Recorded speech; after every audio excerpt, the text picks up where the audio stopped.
I'm Adam. As always, I'm joined with Junior. Junior, are you ready? Let's go.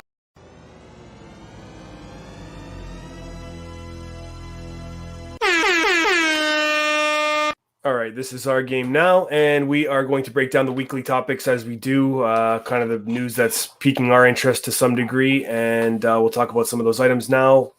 Junior's got an announcement on the beer bracket. Junior, floor is yours. Yes, so we're going to take a hiatus this week as we're still waiting on some of these beers. It's been very difficult up here in Canada in the summer to find the beers that we need for the bracket because everyone's just drinking right now. So yeah, what's up next? Next we have the ale region. Ale region. Okay, nice, awesome.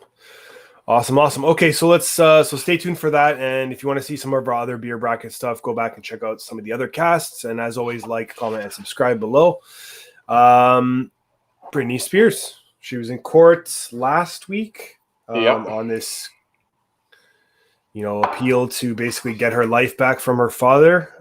Junior, what do you think about, Britney Spears being under this reign? It seems pretty ridiculous that she has to be, you see her on Instagram sometimes, and it's just not looking like she's in a great place in life. No. But, I mean, at the same time, you can kind of understand because the stories come out of what her father's actually doing to her in terms of keeping her drugged up and locked in the house and just kind of under, thumb and nail. So basically, people would wonder what the hell a conservatorship is. So anyone who has kind of demonstrated any type of mental illness, a parent can petition the court to take control of their assets and their life and basically take care of them again, financially and everything. But when you start digging deeper, I was speaking with someone recently about her net worth, basically, and there's some very, very opinioned reports in terms of what she's actually worth. Some are saying it's $60 million, some are saying it's $100 million, some are saying it's $20 to $30 million. But her last headline show in Vegas, I think, pulled in about $600 million. Wow. And her last tour before that pulled in a couple $100 million. So I'm really trying to understand, how is she only worth $60 million at the ceiling and 20 to even less at the basement, when her tours and the merch and the licensing and all that stuff, I mean, that's a lot. You're making money off of that, right? And then when you start to peek into what her dad is actually being paid just for taking care of her, somewhere in the area of $2.1 million. Wow. A year. Yeah. And since 2008, they said that there has been money funneling into her sister in the amount of $5 million. Listen. Unreal. I mean, in the day and age where mental illness is being more to the forefront, I mean, there's a bigger recognition of the causes behind it. This is a kid who grew up in the public eye. Oh yeah. We've seen all of them, and a lot of them turn to substance abuse. A lot of them get in trouble, and this is just, I think, another one of those sad stories about what a child star turned into. From Disney Channel to freaking out on Instagram or, doing whatever it is because she's drugged up and just kind of under the control of her father so that he can continue to live some kind of lavish lifestyle while she's basically a prisoner in her own house. And when you're like that and you're a grown adult and you can't leave your house, everyone just went through it for a couple of years, being locked in your house and not being able to go out. So, and imagine like someone who's got that kind of wealth and not being able to spend it. I mean, there's stories about her not even being able to leave her house without her credit card. Like she couldn't take her credit card with her. Yeah, no, you got to let her out. This is ridiculous. The courts need to figure this out and let this girl live her life. And I mean, if she needs help, like give her the help. For sure, yeah, absolutely. She's got the money to get the best help in the world. Yeah, just give it to her. Let her pay for it. Like just give her life back. Yeah, and I mean, and everyone's starting to come out and kind of defending her, but it's a little bit late now, people. This has been going on for a long time, and no one stepped up until she's back in court. So, I've got a bit of an issue with that. If you weren't talking about it in the beginning and trying to help her, just shut up. Move on. Okay. Euro Cup finished up the round of 16 today. Big games, a lot of fun, couple upsets, a couple surprises for sure. We've covered it extensively on some of our preview shows, so feel free to go check some of those out. Big game, not a huge upset today, but there was Ukraine beating Sweden 2-1, and then the game that we thought was probably going to be the hottest game maybe of this round of 16 was England-Germany, who pulled off scoring 2 goals on the Germans and sent them home. Yeah, you would have thought a score of a 2-0 game, at least in football, would kind of seem as a blowout. But that was one of the closest 2-0 games I've ever seen. The 3 Lions came out and they did what they had to do. Now, they were a plus 150 compared to Germany at a plus 190. So that's how close these two teams were, that you were making money whatever side you bet on. But out of these 8 games, I think there's the biggest shock, I would say, is probably the Czech Republic. I think we're 2-0 over the Netherlands. 7 of 8 in terms of our picks. So we're doing pretty good. We're doing pretty good. And then I guess you'd have to say what people said was the biggest upset was the Swiss, but we talked about this. That was ready to happen. We talked about how close these two teams were, and I personally bet Switzerland because I had that feeling. I bet the draw because the provider I use doesn't allow for wins in extra time or in penalties, but. The French were celebrating the victory before the game was over. Oh, yeah. And they dropped their guard, and they got themselves into the position that they shouldn't have been in. Mbappe missing the big goal, penalty kick. That was one of the, I would say, aside from like Baggio, that was one of the worst struck penalties, the laziest struck penalties I've ever seen. Yeah, it was, a lot of people had France going all the way, winning this tournament, and obviously those hopes were crushed in that game. And yes, we did call Switzerland having a chance at that game because they had beat them at the World Cup in 2014 as well, right? So they have that history together. What about the Portugal Belgium game? Kind of 1-0. It was a bit of a slower game for me. It was. I think it was lackluster. I think you were expecting a bigger game than what actually got delivered. Yeah. But it just showed you how strong of a side Belgium is, that they can play down in the trenches with you, or they can play above you. Yeah. They don't have to put out 100% if you're not going to put it at 100%. And I think that was maybe the issue with Portugal is they couldn't figure out how to break them down. But for Belgium, I mean, you got to be worried about De Bruyne because he looks like he re-aggravated an injury that's been kept him out for a bit. So he's a key piece there. It was a massive piece. I mean, it's not like the guy coming in behind him isn't good. The guy's still a world-class footballer. So I mean, it's not like you're putting him in and you're bringing me, and I'm playing midfield for Belgium. It's not that bad of a drop-off. So, mind you, I'd enjoy that. I'd gas out and probably pass out at center, but I'd still have some fun with that. But yeah, it's been a great tournament so far, and I think with the few upsets that are there, this is going to be a wonderful finish. Shout out to Joachim Löw. You've had an amazing coaching career with Germany. Incredible. This was your last one. You've away from 200 as the international coach too, which would have been basically getting to the finals. Exactly. If they went to the finals, he would have had it. But, he's had an illustrious career of picking his nose on the sidelines as well as coaching. Picking other stuff as well. Yeah, that too. But great coach, and he's got that German program right where it needs to be to take that next step when you look at that youth that's there. Yeah. Just brooding with talent. So. Yeah. Another note here, Spain beating Croatia, going back-to-back 5-goal games was the first time that's been done in European history, like in the Euro Cup.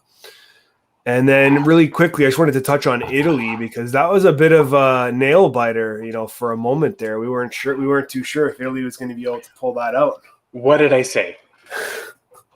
I said that the Italians are going to have trouble with the Austrians. And what happened? They had trouble with them. Yeah. First goal they've conceded in 17 matches or 7 matches. Either way, They still did what they needed to do. But, I had that draw there because I knew it was going into extra time, just because those teams, and a lot of people didn't give the Austrians any recognition. That is a strong team that's hard to break down. Yeah. And with Lava at the back, he had everyone working the way they had to. So still great games. I haven't seen a bad game yet, really, when it comes down to it. Yeah, no, it's been really great. I've enjoyed watching these, and I'm going to enjoy continuing to watch as we go through the group of 8 and so on. Awesome. Okay, let's pull this down. Let's switch over to my apologies there. We've got a blockbuster coming up. The 007 movie is going to be coming out later this year. What do you think about Daniel Craig moving on from this position and being replaced by one of these two gentlemen? You got Idris Elba and Tom Hardy. I am a huge fan of Bond. Not just the movies. I own all the books and I've read them. Okay, so let's stop right here for a moment. Sure. Who is your Bond? Who is my Bond? Your Bond? It's probably not a lot of other people's Bond. But to me, I still enjoy the movies, but there's only one Bond. And that's Sir Sean Connery. Okay. There's no I wasn't other sure. I figured you were going to pick him too, but I agree that Sean Connery is James Bond. Muscles, money, penny. There's only one Bond. He glorified that role. But not to say that Pierce Brosnan has not done a phenomenal job with the character. Incredible. Not to say that Daniel Craig has not done an absolutely phenomenal job with the character. His movies have been electric. The effects, his acting, he's really taken on that role. But what's happened sometimes with these guys is that they do these movies and they kind of get shut in to only doing Bond. Like you can't really branch out and do other things. And pure actors hate that. It's like you're getting this typecast and now you're only going to get action movies where you're a spy or this or that. I will say there's a great movie, and if you haven't seen it, I'm sure you've seen it on Netflix, Knives Out, Daniel Craig. Oh. Very, very good movie. Got picked up. They're going to do another chops. one. It is unbelievable. So, but again, it's almost it's a private investigator. Similar type of role. You know what I mean? Like, yeah, that's the problem. Get into that wheelhouse a bit, But I'm excited for the next movie, and I'll say this: No Time to Die. No Time to Die. The name of the next movie. The next Bond, and I'll tell you right now, love Idris Elba. Love him. Oh. Phenomenal actor. The Wire, for me, everything. Never knew he was British when I watched that show. Yeah, I didn't even know that his American accent was amazing. You've seen him in the high profile, high super special effect movies. You've seen him do it. He's got the chops for this role. Yep. Absolutely. And then Tom Hardy. I mean, quintessential. This is a guy that can take on any character and exemplify it. Yep. So I think, if you look at the next installment of the Bond series, if either of these guys are in there, we're looking good. Amazing. Like I still remember when the Bond franchise took that big turn, and that was GoldenEye. When it hit GoldenEye, it just exploded. The movies after that were just absolutely phenomenal. So hopefully this is just another kind of, evolution of this character to just get to this next step and really start blowing it out. But either of those guys, I would be super happy as a Bond fan to have them in. So this is called No Time to Die. The release is October 21. Who knows if that will get slightly pushed back, maybe into like more of the Christmas area. Yeah. Just some quick notables here. You got Rami Malek, who's a very talented actor. Very. And then probably one of my favorite actors, Christoph Waltz. So this is going to be something for sure, because Christoph Waltz, he's another guy that can. He's coming back. He's got chops for days. He's coming back. So he's been in the Bond franchise as one of the bad guys, but he disappeared. So yeah, it looks like there's a bit of a recall here. So there's a very, very short synopsis. But James Bond has left active service. His peace is short-lived when Felix Leiter, an old friend from the CIA, turns up asking for help, leading Bond onto the trail of a mysterious villain armed with dangerous new technology. So it was kind of a quick. The Bonds are always real fun. That's I love them. Pop on, you pop on the big screen, really enjoy that one. All right, NHL. The Stanley Cup Finals are here. Are they playing tonight? Actually, Game 2. Yeah, I believe so. So the Bolts, the Tampa Bay Lightning took Game 1. Quite handily, actually. 5-1. It was a bit of a beatdown, and then Game 2 goes tomorrow at 8. Tomorrow, yeah. So looking for good things there. Please check out our finals preview show if you're interested more about the NHL and a little bit of a deeper analysis. But we did want to talk about something that's tied to the NHL playoffs or the NHL finals rather, and the Stanley Cup. I'm going to leave this to Junior to introduce because he's the beer guy. Junior, What do they do with the cup? Well, they took the Cup Guardian himself and had him hold the Stanley Cup up to a vat as they drew beer through the cup and put it back in the vat and bottled it. So this is a bottled beer that has touched the bowl of the Stanley Cup. So many champions. So many names. He's stunned. Huh. My mouth is salivating. This appears to be sold out. Yeah. Already. Not surprising, especially here in Canada. I'm not sure if this even probably made it down to the States at all. I'm sure they had some boxes that they sent out to ex-NHL players and guys to kind of rep this whole thing. Yeah, so this is the Molson Canadian, and we were able to get a 6-pack. We don't have it here yet, but it is coming. We want a special shout out to Double X City, who hooked it up for us. So we really, really appreciate that. We appreciate all your support. You the man. Give us. You the man, buddy. Okay, and then let's take a look quickly at just the box here. So the box I think it kind of looks like one of those steel case, like a steel case, like a roadie case almost, right? That the cup travels in. So that's pretty cool. So if you have this, drink 5 and keep 1, or just definitely drink 6 and keep the box. Yeah, definitely enjoy that because that's pretty cool. I haven't seen anything like that before in terms of marketing. No. That's a great idea. Okay, awesome. Let's switch over here. PJ Tucker.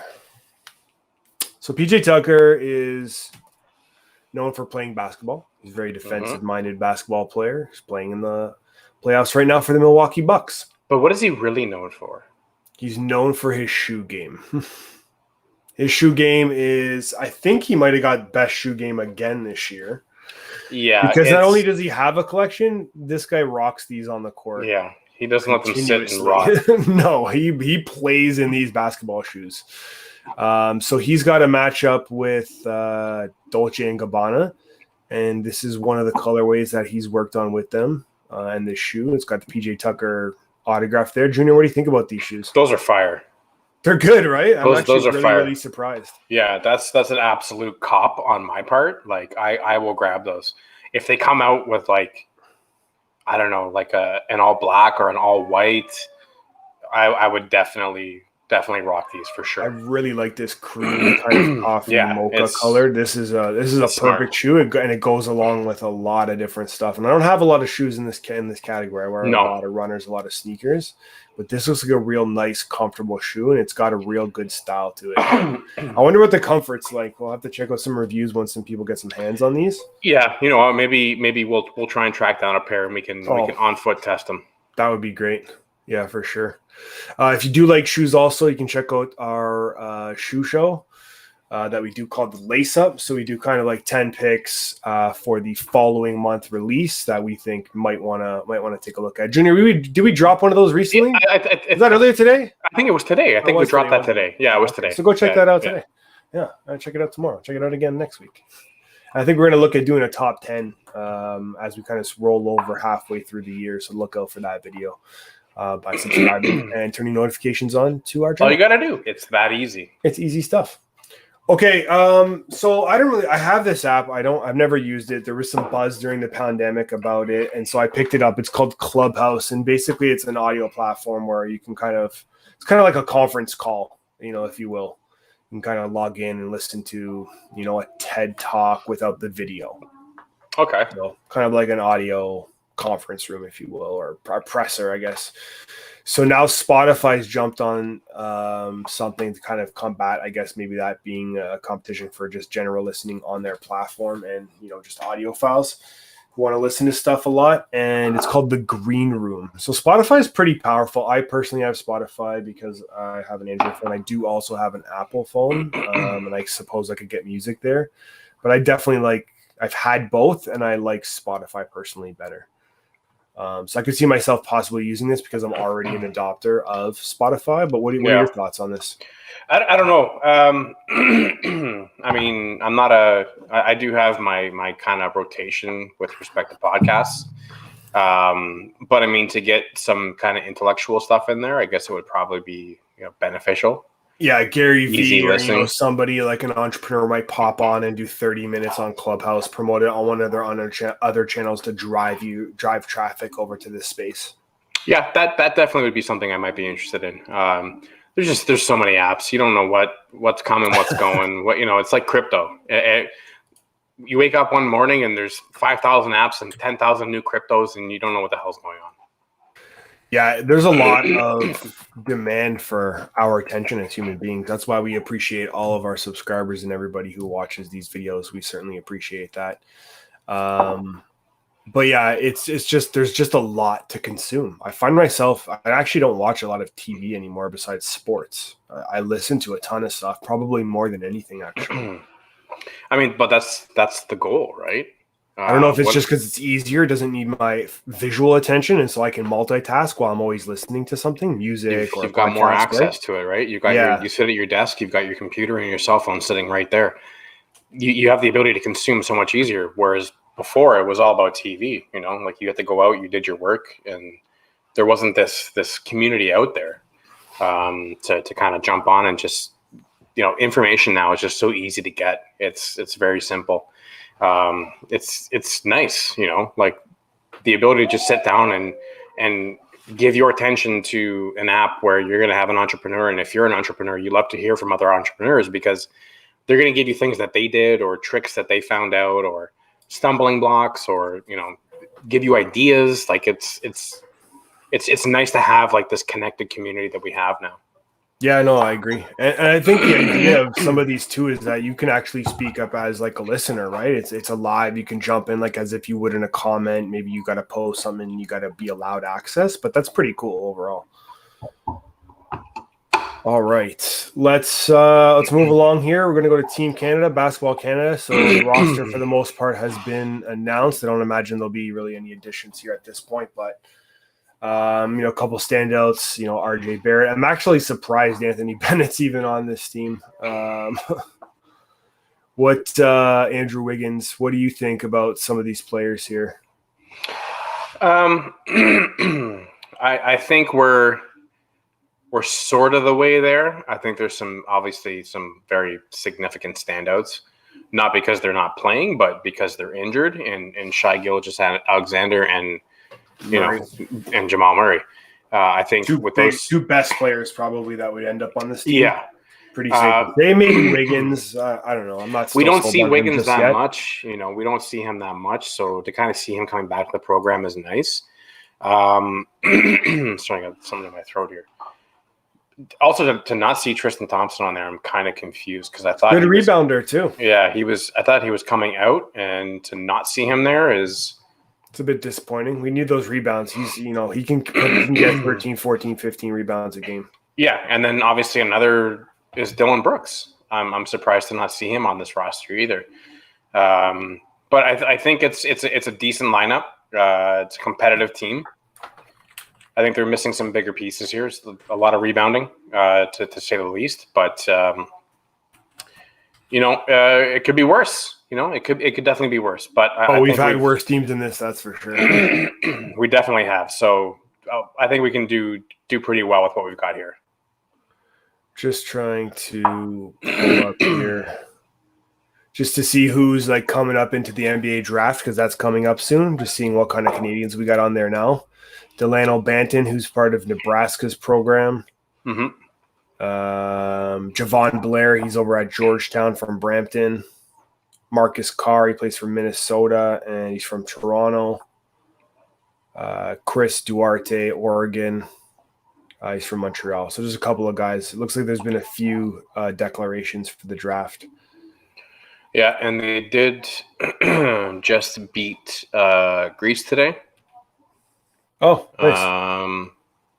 I'm just running through the stats here quickly. Sorry, pause with me here. Okay, so Wiggins went off for 23, and RJ nice. Barrett went off for 22. Alexander Walker had 18 off the bench, and Dwight Powell had 12 and 7. So pretty good start. That's not bad. Okay. All right. So let's take a look at Quentin Tarantino. So he's rapping. Looks like he's got his last movie in the crosshairs. Hasn't been filmed yet. No, and he hasn't chosen it yet. So he doesn't know which movie he's going to do yet. No, there's like this kind of veil of secrecy of what's going on right now. A lot of people are pointing towards another Kill Bill. Some have hoped that he might come back with a follow-up to Pulp Fiction. So, I mean, there's tons of stuff that can go on. The funny thing about this guy is he's put out so many good movies, and a lot of people might not even be aware of what he's put out, just because, you know, he hasn't always had the biggest name. Yeah. He always has stars working with him because he's just one of those guys that attract stars. You could literally do an entire show and break down, you know, his top 10, top 15 movies. So maybe even the roles that he's come up with have just been incredible. Yeah, the stories, the roles that he's acted in, it's a profounding career when you kind of look back at the entirety of the whole thing. Yeah. Like what would you say is your top Tarantino movie of all time? Top Tarantino movie? That's really hard. I really like Django. I'm not going to lie. There's just a lot there with Leo and Jamie Foxx. Tarantino himself is in it. Christoph Waltz. I mean, those are my guys right there. Yeah. That's probably my top, maybe followed by Pulp Fiction. Yeah. Reservoir Dogs is amazing too. I mean, those are three that I can't lose with any one of those. It's tough for me too. Because, I mean, you look at Pulp Fiction, Reservoir Dogs, Inglourious Bastards. It's a little lower for me, that movie. It's good. From Dusk Till Dawn. Another great one. Like Django was great. I was a little underwhelmed by Once Upon a Time in Mexico. I expected a bit more Charles Manson because that's kind of how it was hyped originally. So I was not that I was hyped for Charles Manson, but I just thought there was going to be more to the story. No, I think the way he did it, it was more about the love story rather than the death of it. Sure. Yeah. I think he wanted to kind of shine the light on that relationship that was there with Tate, not kind of the bad ending to it. Totally fair. Also, Hateful Eight, I wasn't a big fan of. Yeah, that movie made you think. I'm used to his movies like hard hitting, right? Like there's just one after the other, like something cool happening, then it all kind of ties together in some twisted story at the end. For me, it kind of hit more like a Wild Wild West version of Pulp Fiction. Basically, the story was jumping all over the place and sometimes hard to follow. But Inglourious Bastards was a phenomenal movie. I loved Dusk Till Dawn. I just hope that he comes out with something that is just like it's got to be good if it's going to be his last. If it's his last, it's got to be a masterpiece. It's got to be a masterpiece. So I want to see Uma Thurman. I want to see Harvey Keitel. I want to see John Travolta. I got to see Samuel L. Samuel L's got to be Sam in there. Jackson. He's a must. Like Travolta. Just bring them all back and just go out with an explosion. Bruce Willis, you know? Yeah, get him back too. You know, like bring Leo in, get Jamie Foxx in. Just do like a even star. if it's just a little touch here and there, even if you get that and you still have kind of your core. Just a star-studded cast, absolute blockbuster. Like that's what he's got to go out with. Yeah, we're big fans. We need something real good from you before you say goodbye to the film industry. I mean, even 4 Rooms. Did you see 4 Rooms? That's an older movie, and I did see it. I haven't seen it in a very, very long time. So like I couldn't tell you. Like I probably saw it like 20 years ago. What I did watch recently of his, great movie. One of the ones I saw more recently of his was True Romance. Because I hadn't seen that in some time, and I kind of just wanted to go back and just see if it was like battle tested, like for time. Oh no, it is. And it's still very solid. Christian Slater, incredible. Is it Arquette? Patricia Arquette? Yep. Yeah. She was great. James Gandolfini's in that movie. Brad Pitt, one of his earlier movies as well. Michael Rappaport. It was very well done. Really, really nice, really good, solid movie. And I'm surprised that he was that put together that early on in his career. Oh, dude, he was. Yeah, no, he was real clean with it. Yeah. So fantastic movie. Yeah. Okay. We're going to wrap up with a bit of a love fest for Kawhi. His birthday. Happy birthday. Happy birthday, Kawhi. Happy birthday to Kawhi Leonard of the LA Clippers, but he'll be a Toronto Raptor forever for me. Even though he was only here for 1 year, he brought us the ring and the shot. So we thank you. I want to give you a little respect on your birthday and just wish you a happy birthday because we appreciate everything that you did for the city of Toronto in your very, very limited time here. Hey, at the end of the day, he came here, he got us the chip. Came, he saw, and he conquered. We'll continue to applaud him because of what he did. If some people can say, "Well, you bought a championship." Well, I mean, every team LeBron went to, those were bought championships. So, I mean, this is the first outside of Canada. So we're gonna hold this kind of up for a long time until we win the next one. But do we have his birthday card ready to put up? Oh yeah, that's right. Somewhere, hold on a second. We do have something for you, Kawhi. My sincerest apologies. And there we go. There we go. Happy birthday. We are big fans, and they are playing tomorrow night, down 3-1 in the series, but 3-2. 3-2. Clippers won last night. Yeah. Ty Lue again. We got to shout out Ty Lue here. Ty Lue, you know what, man? We're pretty impressed here. The highest winning percentage in elimination games in like the history of coaching. Okay, real quick. Do you think they can do it? Do you think the Clippers can win this series 3-2 against the Suns right now? If you tell me that Kawhi is coming back. Assume Kawhi's not coming back. He's going to come back to fight Giannis if it happens. Assume you're not going to see Kawhi Leonard. If he didn't travel, he probably ain't playing Game 6. But if you told me he was coming back for Game 7, I might say say the Clippers win the Game 6. Yeah, okay. There might be a chance. I just don't know.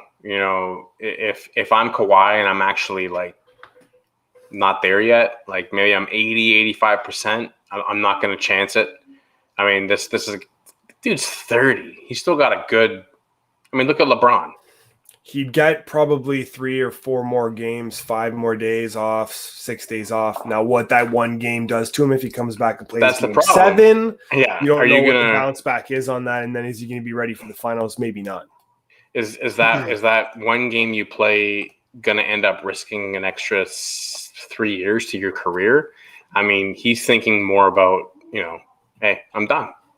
I'll come back next year. And he's got the shorter contract. He doesn't have like a 5-year contract right now. No, he's got an out too. So, he may have saw something that he's not happy with. Who knows? Kawhi is very close to his chest. He's not going to tell you what's on his mind. He's got 3 kids. Nobody knew. Yeah, no one knew. The guy moves in silence, and I prefer silent assassins to guys who like to call themselves the GOAT. Yeah. Yes, that's a shot at LeBron. Yes. But yeah, you know what? He'll be a part-time Raptor for me for a long time. All right. Did he do enough to be, immortalized in Raptor history? No. Okay.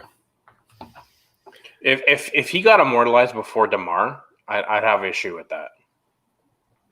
I would have issue with that. It was an instant upgrade, and we got a chip from him. No disrespect to DeMar. I appreciate your game and your talent, but it just wasn't enough for our team at the time.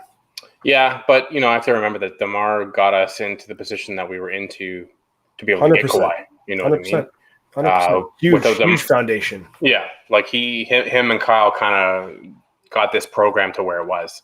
Obviously, Masai did what he had to do, but you have to have the talent on the court. And you probably don't re-sign Lowry maybe that year if DeMar isn't already here, and there are some of those pieces around, right? And all those are the things that brought Kawhi here and so on, right? So it's like, you know what? Give that man a ring.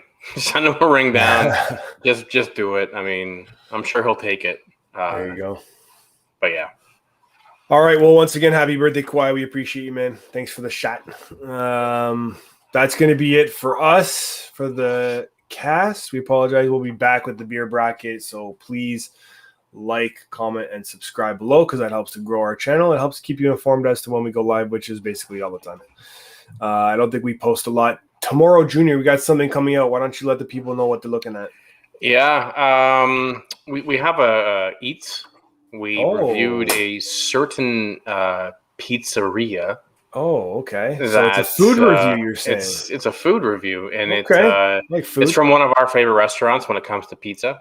They unfortunately closed down during the pandemic, and this is basically the shoot-off or the brainchild of the people who were there. So it's a really interesting story about this place. The pizza was phenomenal. We've got a nice review coming out. And literally, I mean, our Eats, they're under 5 minutes. I mean, if you're in the Toronto area or you just like pizza reviews or food reviews, check out Eats. It's 5 minutes to your time. And you never know. You might end up in Toronto at some point in time, and you're going to remember these restaurants that we shouted out. So definitely check us out. If you're in Toronto and there's a place that you think should be reviewed by us, let us know. We're always looking for places to go to. Absolutely. We love to eat. All right. Awesome. Well, thanks everybody for joining us. We appreciate your time. Like, comment, subscribe below. Turn those notifications on so you know when we're live, which is all the time. For everybody here at Offside and Out of Bounds, we presented you the cast today. I'm Adam. I'm Junior. See ya real soon.